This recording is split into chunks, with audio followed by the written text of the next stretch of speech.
जय हिंद साथियों। तो आज आरपीएफ पीडीएफ 16 का हम लोग जीके जीएस करने वाले हैं। 50 जीके जीएस मैंने कुछ सेट किए हुए हैं, तो ये इंपॉर्टेंट हो सकता है, आपके एग्जाम्स में आ सकते हैं।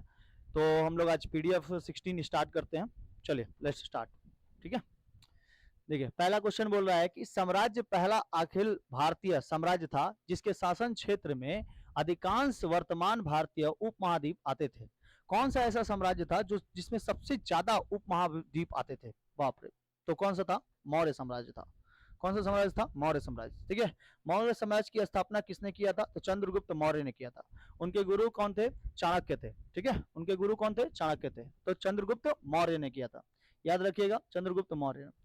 इनकी सेल्यूकस निकेटर इस समय आया हुआ था 321 ईसा पूर्व, और आकर अपनी बेटी का हाथ कार्नेलिया कार्नेलिया का हाथ चंद्रगुप्त मौर्य के हाथों में दे देता है। ठीक है, आगे बढ़ते हैं।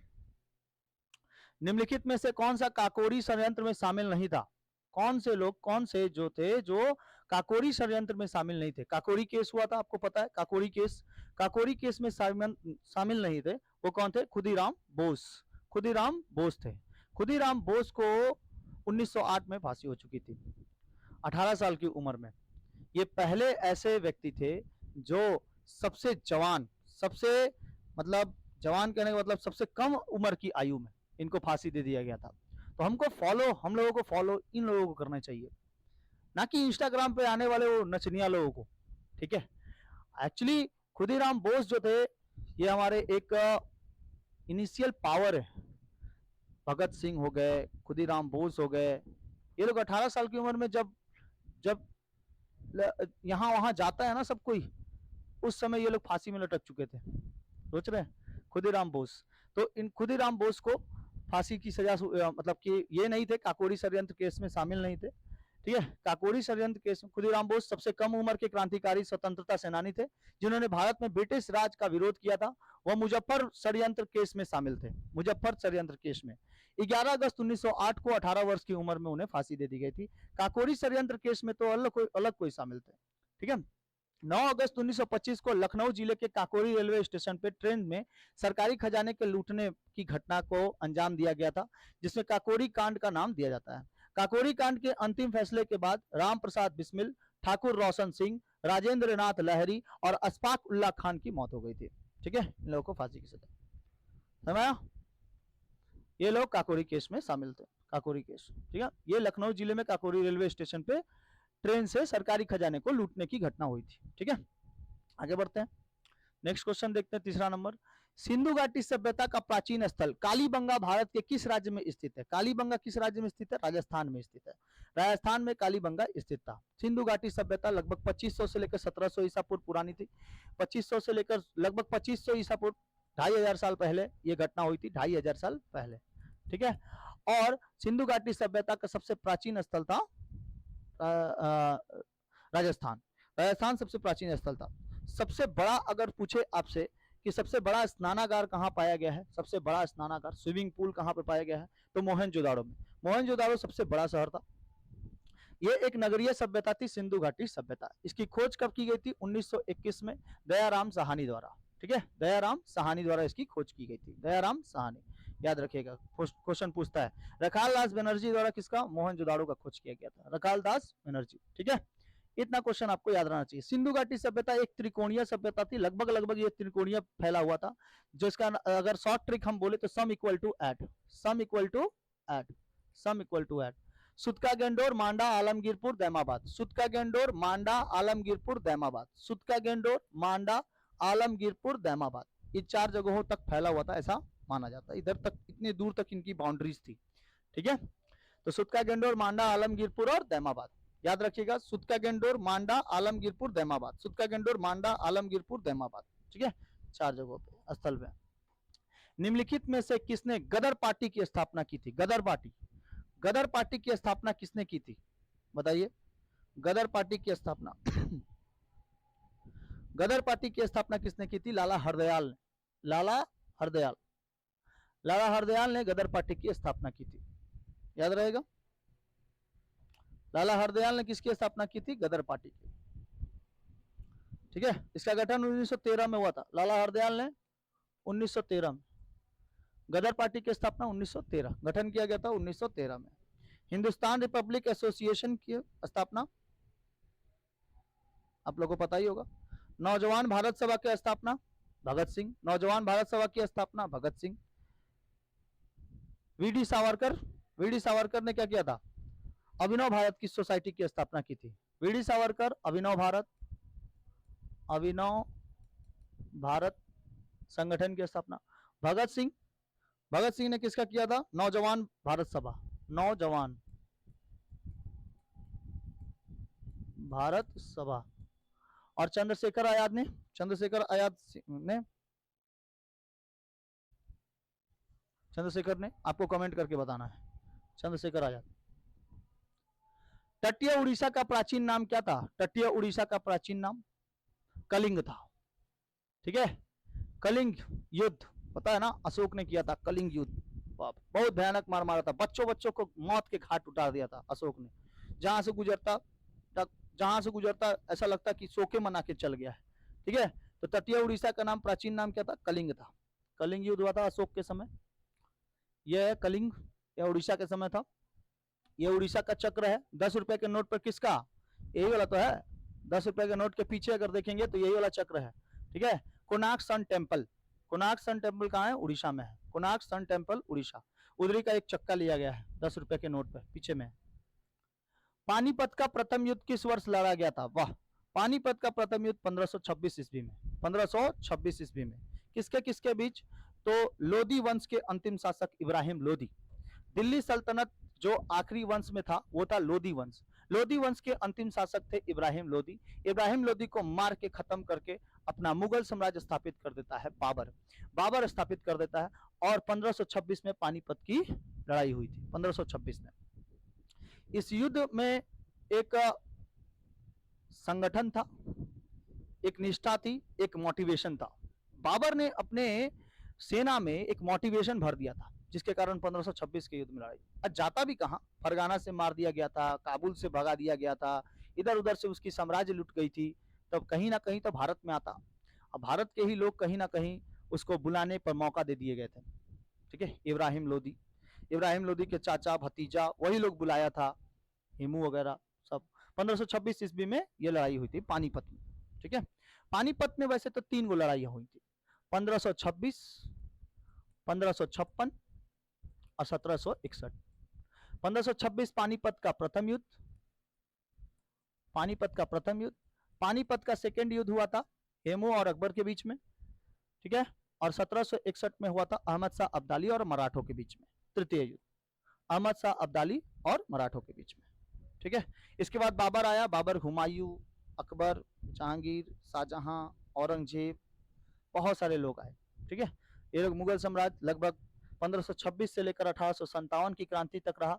मुगल सम्राट, अंतिम मुगल सम्राट बहादुर शाह जफर, ये जफरनामा लिखते थे। बाबरनामा खुद बाबर ने लिखा है। ठीक है, अकबरनामा अबुल फजल, अकबरनामा अबुल फजल, और गुलबदन बेगम हुमायूंनामा, गुलबदन बेगम हुमायूंनामा। तो पुस्तकों के भी नाम आपको लोग याद रखने।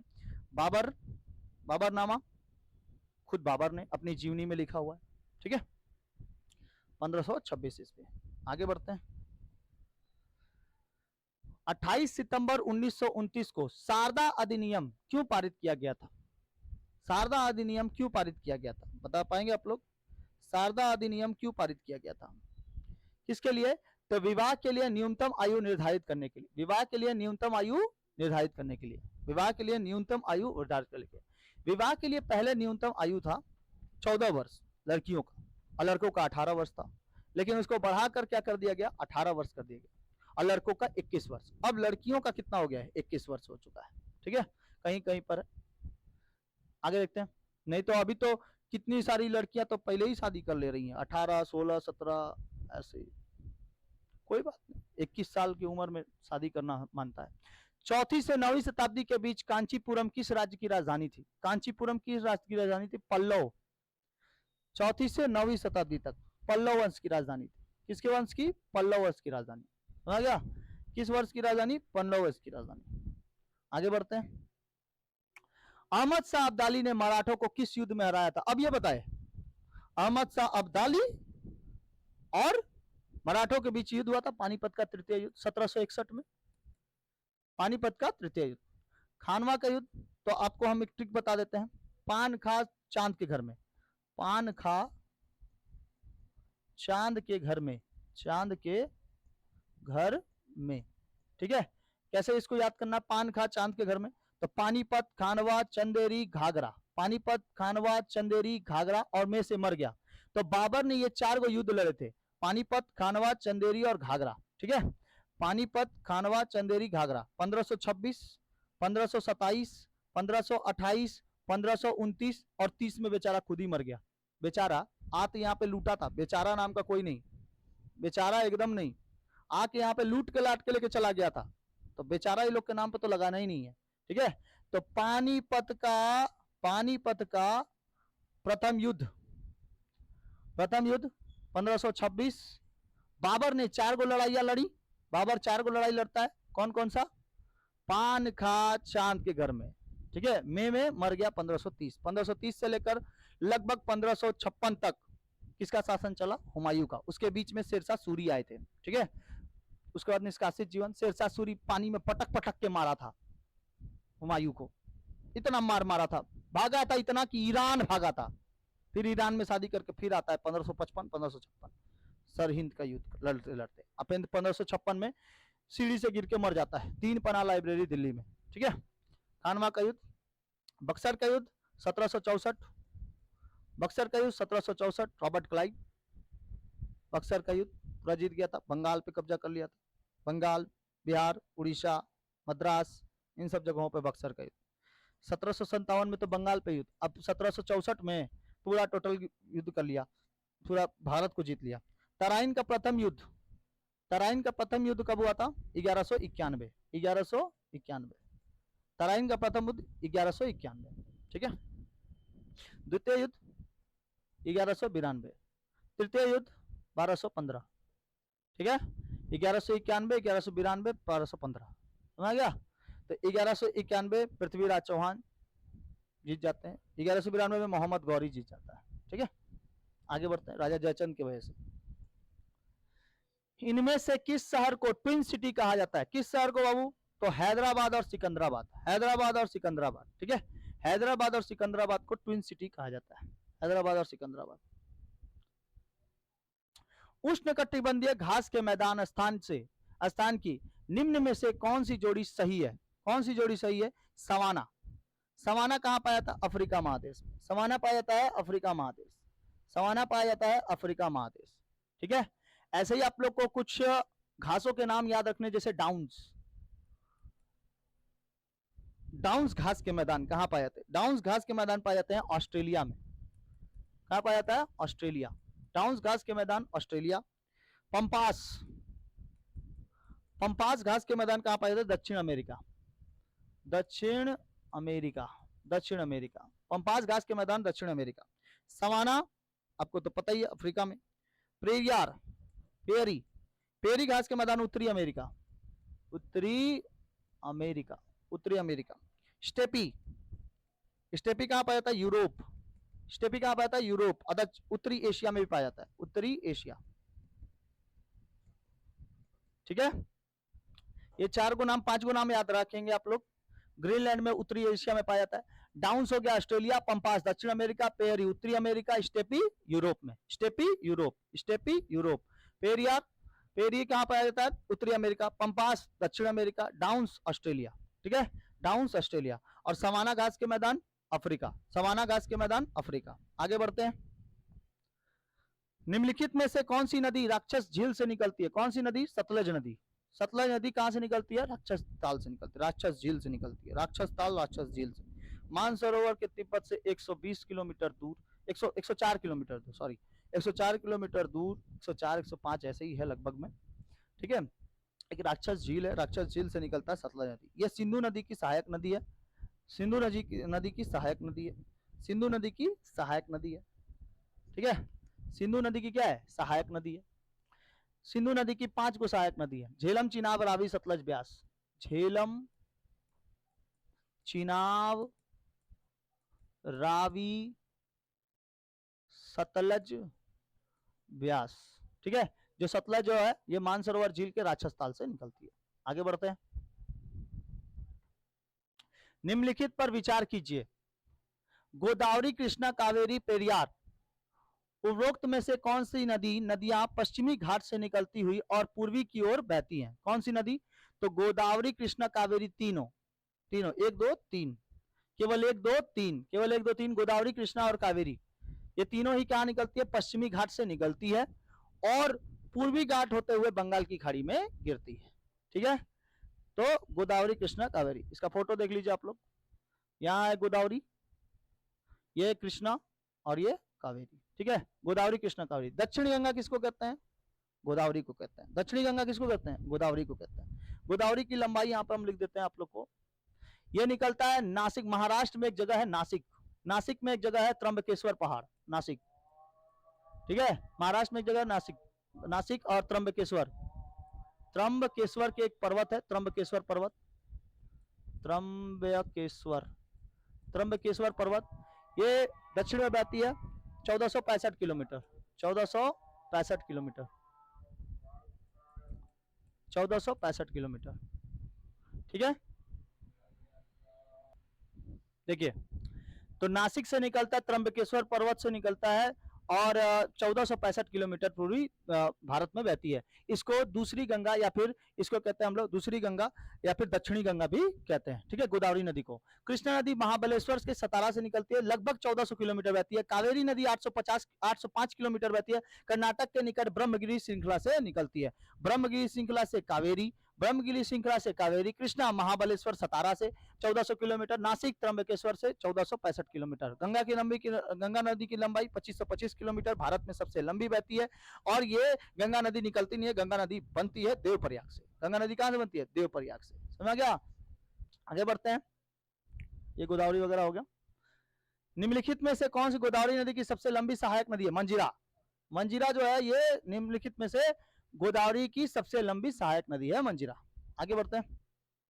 काली मृदा भारत के ज्यादातर किस हिस्से में पाई जाती है? काली मृदा प्रायद्वीपीय पठार में पाई जाती है। प्रायद्वीपीय पठार को हम लोग दक्कन का पठार भी कहते हैं। दक्कन पठार में सबसे ज्यादा काली मिट्टी पाई जाती है, यहाँ पे काजू की खेती अच्छी हो जाती है। ठीक है, नेक्स्ट।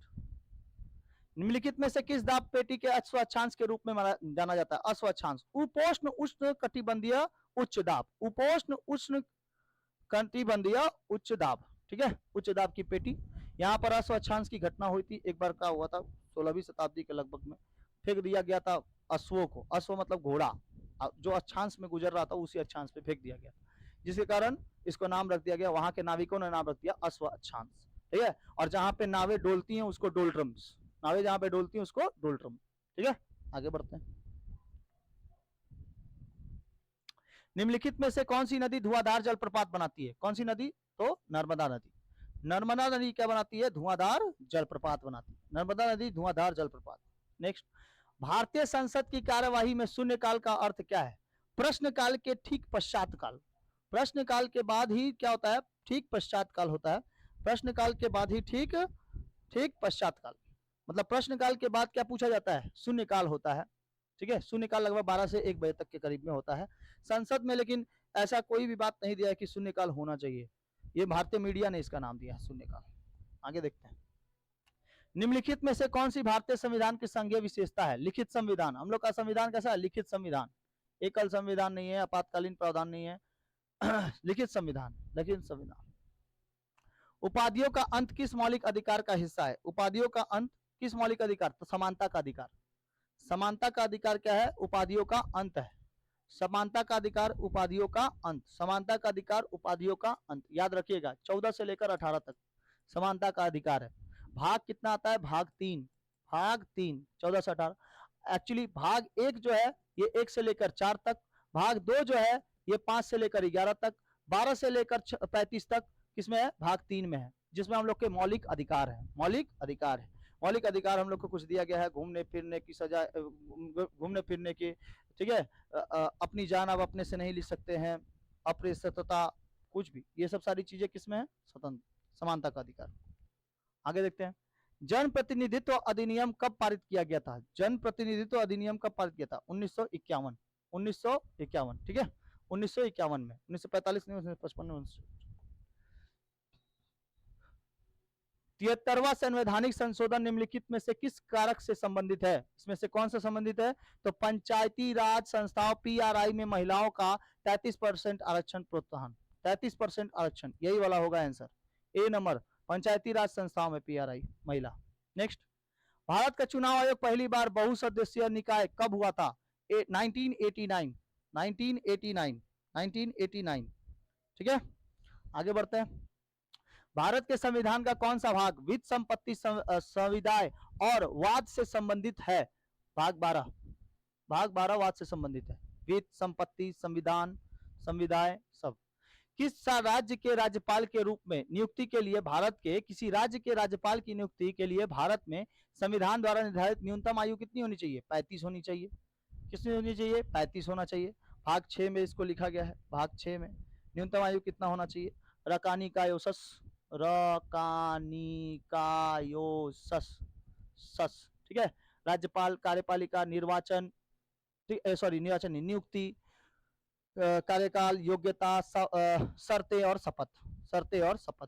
ठीक है, जो कि कहां से चालू होता है? तो 152 से।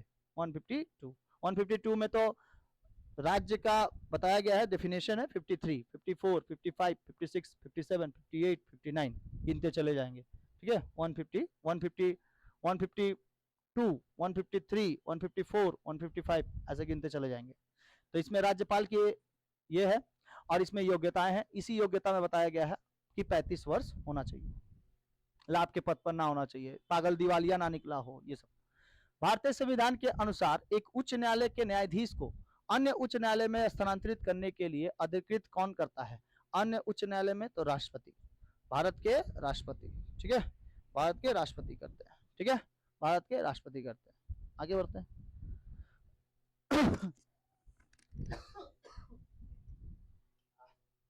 छींक आ जाता है यार।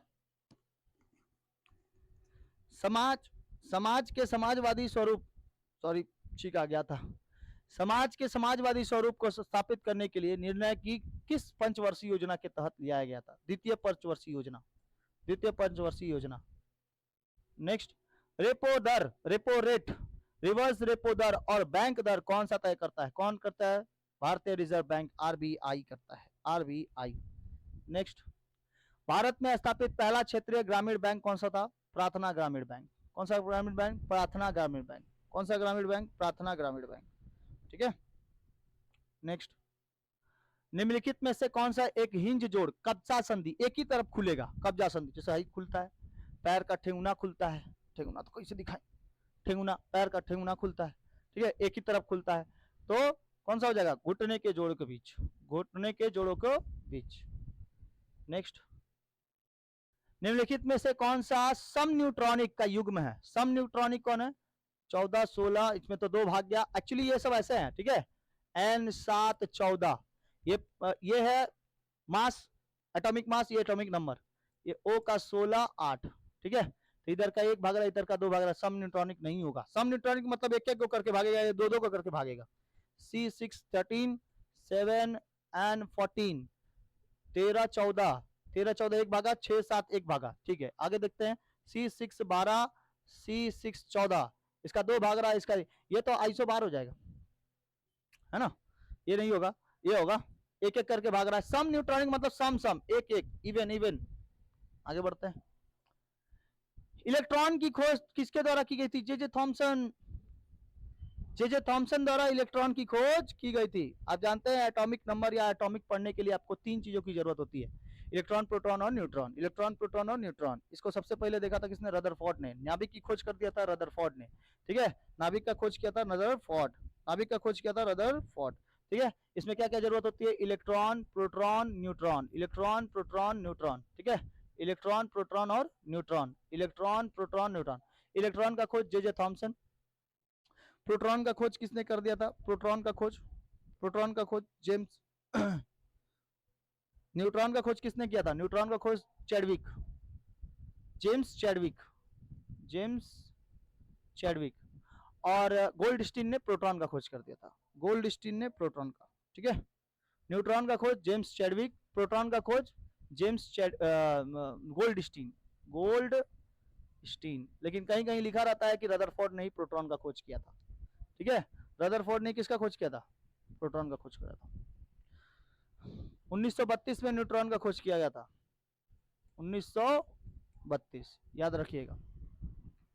रदरफोर्ड ने 1911 में एक सोने की परत में 1911 रदरफोर्ड ने 1911 में जेम्स चैडविक, ठीक है, जेम्स चैडविक ने किसका? चैडविक न्यूट्रॉन का खोज कर दिया था। जे थॉमसन इलेक्ट्रॉन का खोज कर दिया था। तो कहीं कहीं लिखा रहता है कि रदरफोर्ड ने ही क्या किया था। अगर गोल्डस्टीन नहीं देगा तो आपको रदरफोर्ड मार के आना है प्रोटॉन की खोज में, ठीक है, ठीक है, प्रोटॉन की खोज में। और दिया रहता है तो ठीक है, गोल्डस्टीन मार के चलाइए। तो जे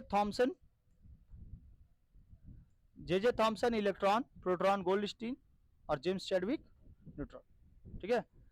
1911 में खोज किया रदरफोर्ड ने, क्या किया था, एक सोने की परत थी, सोने की परत में उसने देख लिया था, और उसमें बहुत सारी गामा रेस, अल्फा रेस एकदम घुट घुट के एकदम एकदम उसके अंदर से बिछड़ा दिया था। तो उसने कहा था कि जब सोने की परत पे मैंने देखा तो इसका एक किरण ऐसा था जो लौट के चला आया। तो उसने कहा कि जो बीच वाला हिस्सा है ये खोखला नहीं है, बाकी सारे परमाणु के सारे हिस्से कैसे हैं? खोखले हैं, ठीक है। 90% 99% क्या है? खोखला है। 1% क्या है? खोखला नहीं, ठीक है। आगे बढ़ते हैं। BWF पैरा बैडमिंटन विश्व चैंपियनशिप 2024 में भारतीय शटलरों ने कितने पदक जीते थे? 10, 13, 15, 18, 18 पदक जीते थे, ठीक है, 2024 में। करेंट अफेयर्स का होगा। जनवरी 2024 में किस भारतीय केंद्र शासित प्रदेश ने अपनी तरह का पहला बहु खेल समुद्र तट खेल आयोजित किया है? दमन एंड द्वीप ने, ठीक है। ये हम लोग का यूनियन टेरिटरी है। अब तक यूनियन टेरिटरी कितने हैं? 8। स्टेट कितने हैं? 28। भाषाएं कितनी बोली जाती है? 22, ठीक है। भाषाएं कितनी बोली जाती है? 22 भाषाएं बोली जाती है। भाषा तो 22 से भी ज्यादा है, लेकिन मान्यता कितने को प्राप्त है? 22। हाल ही में दिल्ली में गांव चलो अभियान किसने लॉन्च किया? गांव चलो अभियान जेपी नड्डा ने। किसने अभियान लॉन्च किया है? जेपी नड्डा, याद रहना चाहिए, जेपी नड्डा, ठीक है। हज यात्रियों के लिए अल्पसंख्यक कार्य स्मृति ईरानी द्वारा लॉन्च किए गए मोबाइल एप्लीकेशन का नाम क्या है? मोबाइल एप्लीकेशन का नाम हज सुविधा, हज सुविधा। नेक्स्ट देखते हैं। जनवरी 2024 में किस बैंक को आरबीआई द्वारा लगाए गए प्रमुख व्यावसायिक प्रतिबंधों का सामना करना पड़ा है? Paytm payments bank, Paytm payments bank, Paytm payments bank. याद रखिएगा, जो लोगों का नाम होता है वो कभी भी एडवर्टाइजमेंट नहीं करते हैं। जिसका नाम नहीं होता, ये डूब गया है, पेटीएम कोई यूज नहीं करता है। जब से वो उसका ऐप एक आया था कि कहीं पर भी जाओ उसका ऐप से डुप्लीसिटी हो जाती थी, पेटीएम से डुप्लीसिटी हो जाती थी। इसलिए देखना ज्यादातर टीवी में पेटीएम का ही आता है, पेटीएम करो। फोन पे का नहीं आता उतना ज्यादा, गूगल पे का। हम लोग तो टीवी भी नहीं देखते हैं, लेकिन फिर भी इसका तो बहुत ज्यादा आता है, पेटीएम पेमेंट्स बैंक। विश्व में किसी देश की प्रधानमंत्री बनने वाली प्रथम महिला कौन सी है? विश्व की प्रथम प्रधानमंत्री कौन सी है? सिरिमा राव भंडारनायके, सिरिमा राव भंडारनायके। नेक्स्ट, भारत की पहली महिला वित्त सचिव के रूप में किसे नियुक्त किया गया है? सुषमा नाथ, ये एक आईएएस अधिकारी हैं, ठीक है, 84 बैच की आईएएस अधिकारी हैं, 64 बैच की, 64, 84 नहीं बाबू, 64, ठीक है, भूल से निकल गया 84, 64 होगा, ठीक है, 64 बैच की है आईएएस अधिकारी। आगे देखते हैं। किस भारतीय लेखक ने प्रसिद्ध पुस्तक मानसरोवर लिखी है? कौन सी? प्रेमचंद। इनका नाम तो नहीं बोलना चाहिए, मुंशी प्रेमचंद, ठीक है, मुंशी प्रेमचंद, मुंशी प्रेमचंद, याद रहेगा। इनका नाम क्या था? धनपत राय श्रीवास्तव, धनपत राय श्रीवास्तव, इनका नाम था धनपत राय श्रीवास्तव। उनका जन्म हुआ था 31 जुलाई 1880 में, और ये मर कब गए थे? तो ये इनकी देहांत हुआ था 8 अक्टूबर 1936 को, ठीक है, 8 अक्टूबर 1936। गबन, मानसरोवर, गोदान, ये सब फेमस इनके उपन्यास है, ठीक है, लिखे हुए उपन्यास। गोदान, कर्मभूमि, गबन, मानसरोवर, ईदगाह, ईदगाह तो बहुत फेमस है, ईदगाह बहुत फेमस है, सभी कोई पढ़े होंगे लगभग लगभग। चलिए आगे देखते हैं। निम्नलिखित में से किस भारतीय राज्य के साथ लोक नृत्य के जिम संबंध है? ठीक है, महाराष्ट्र, महाराष्ट्र के साथ। किस त्योहार को पूर्व महाकुंभ, पूर्व का महाकुंभ भी जाना जाता है? किस त्योहार को? अंबुबाची मेला, अंबुबाची मेला। निम्नलिखित में से किस भारत के मिसाइल वुमन के रूप में जाना जाता है? मिसाइल वुमन, ध्यान से देखिएगा, मिसाइल वुमन के रूप में, मिसाइल वुमन के रूप में टेसी थॉमस, टेसी थॉमस, टेसी थॉमस। और मिसाइल मैन के रूप में एपीजे अब्दुल कलाम। एपीजे अब्दुल कलाम का पूरा नाम अबुल पाकिर जैनुलाब्दीन अब्दुल कलाम। ये भारत के राष्ट्रपति भी रह चुके थे 2002 से लेकर 2007 तक। ठीक है, विंग्स ऑफ फायर इनकी लिखी हुई पुस्तक है, इनकी आत्मजीवनी है। If you want to shine like sun first you burn like a sun. APJ Abdul Kalam के कोट से कुछ, ठीक है, इसे याद रखना है सब। लक्ष्मी प्रिया महापात्रा भारत के निम्नलिखित शास्त्रीय नृत्यों में से किससे संबंधित थी? किससे संबंधित थी? किससे संबंधित थी? बता पाइएगा। ओडिसी, किससे संबंधित थी? ओडिसी, ओडिसी से संबंधित थी। वांकिंग विद का कामरेज पुस्तक की रचना किसने की थी? अरुंधति राय। किसने किया था? अरुंधति राय। नेक्स्ट, कुव्वतुल इस्लाम मस्जिद और मीनार सही सदी के अंतिम दशक के दौरान बनाई गई थी, 12वीं सदी। कुव्वतुल इस्लाम मस्जिद कुतुबुद्दीन ऐबक, ठीक है, 1206 से लेकर 1210। कुतुबुद्दीन ऐबक। मोहम्मद गौरी का क्या था? गुलाम था। ये वास्तविक गुलाम वंश का शासक नहीं था, वास्तविक गुलाम वंश का शासक इल्तुतमिश था। 1210 से लेकर 1236 तक। 1236 में आई फिर रजिया सुल्तान, दिल्ली सल्तनत की एकमात्र महिला शासिका रजिया सुल्तान, 1236 से लेकर 1240 तक। ठीक है, उसके बाद बलबन आया जो कि योग्य था। कैकुबर, क्यूमर्स, ये लोग उतने योग्य नहीं थे, गुलाम वंश के चला। पूरा गुलाम वंश चला था 1206 से लेकर 1290 तक। उसके बाद खिलजी वंश आ गया, उसके बाद तुगलक वंश, सैयद वंश, लोधी वंश। अंतिम लोधी बता दिए थे, इब्राहिम लोधी, लोधी वंश का अंतिम शासक। नेक्स्ट, अमजद अली खान निम्नलिखित में से किस वाद्य यंत्र के वादन के लिए प्रख्यात है? सरोद, सरोद, सरोद के लिए फेमस है, सरोद। ठीक है, सरोद के लिए फेमस है अमजद अली खान। यही है उस्ताद अमजद अली खान, हाफिज अली खान साहब, उस्ताद अमजद अली खान। ठीक है, चेतियागिरी विहार सांची में मनाया जाने वाला एक डैश त्योहार है, बौद्ध, बौद्ध त्योहार है, बौद्ध त्योहार। निम्नलिखित में से कौन पंडित रविशंकर के गुरु थे? अलाउद्दीन खान, बिस्मिल्लाह खान, अमजद अली खान, अली अकबर खान, अलाउद्दीन खान, अलाउद्दीन खान। ठीक है, अलाउद्दीन खान, याद रहेगा। नेक्स्ट, मैग्सेस पुरस्कार रामन मैग्सेस के नाम पर दिया जाता है, वे किस देश के राष्ट्रपति थे? मैग्सेस पुरस्कार दिया जाता है रामन मैग्सेस के नाम पर दिया जाता है, वे किस देश के राष्ट्रपति थे? Myanmar, Malaysia, Philippines, Sweden. किसके थे? फिलीपींस के, फिलीपींस, याद रहना चाहिए, फिलीपींस। ठीक है, फिलीपींस के क्या थे? वो राष्ट्रपति थे। आ गया, फिलीपींस के राष्ट्रपति थे, कोई दिक्कत नहीं है। एसएससी जीडी के न्यू बैचेस चालू होने वाले हैं फिर से, और एसएससी जीडी में अब तक इतने जनों ने नौकरी ले लिया है, बीएसएफ, आईटीबीपी सभी में। तो एसएससी जीडी के न्यू बैचेस, आरआरबी के न्यू बैचेस एंड आरपीएफ के न्यू बैचेस। न्यू बैचेस तो ऑलरेडी आरपीएफ के चालू हो चुके हैं, और जुड़ने के लिए आप प्ले स्टोर से मेरा ऐप डाउनलोड कर सकते हैं। तब तक के लिए जय हिंद, जय भारत।